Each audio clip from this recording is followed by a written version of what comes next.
Hi, welcome to show Sai food. మీరు ఇడ్లీ చేసినప్పుడు అబ్బా ఇడ్లీ చట్నీ అని బోర్గా ఫీల్ అవుతున్నారా? అయితే ఆ ఇడ్లీతోటి కొంచెం డిఫరెంట్గా ఇలా ప్రిపేర్ చేసుకోండి. చాలా సూపర్గా ఉంటుంది. టేస్ట్ చేయడం ప్రాసెస్ కూడా చాలా ఈజీగా చూపిస్తాను చూడండి. దానికోసం నేను ఒక 6 ఇడ్లీలను తీసుకున్నాను. ఇలా కట్ చేసి పెట్టుకోండి. తర్వాత స్టవ్ పైన ఒక ప్యాన్ పెట్టేసి 2 చెంచాల ఆయిల్ వేసుకోండి.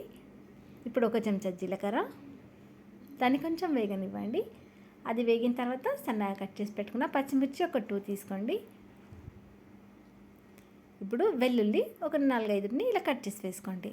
తర్వాత సన్నగా కట్ చేసిన మీడియం సైజ్ ఆనియన్ది ఒకటి తీసుకోండి. వీటిని కొంచెం వేగనిద్దాం. సగం చెంచా కారం, ఒక సగం చెంచా సాల్ట్, ధనియాల పొడి ఒక సగం చెంచా, మొత్తం మిక్స్ అయ్యేటట్టు ఒకసారి కలిపేసుకుందాం.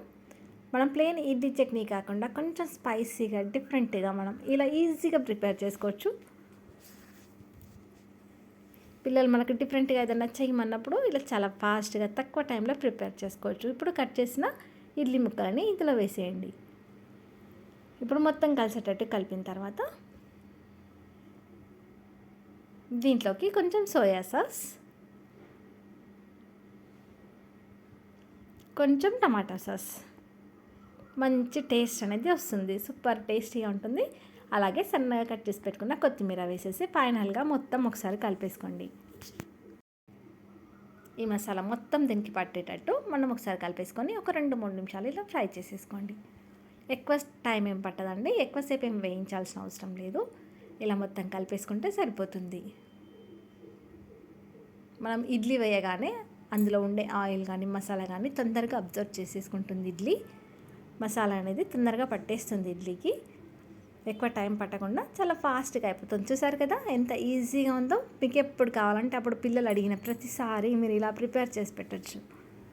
అబ్బా ఇడ్లీ అని బోర్గా ఫీల్ అయ్యే వాళ్ళు కూడా ఇడ్లీ అలా అయితే కొంచెం డిఫరెంట్గా ఇలా చేసుకుందామని ట్రై చేస్తారు. అంత ఈజీ ప్రాసెస్లో ఇడ్లీతో మనం డిఫరెంట్గా ఇలా ట్రై చేయొచ్చు.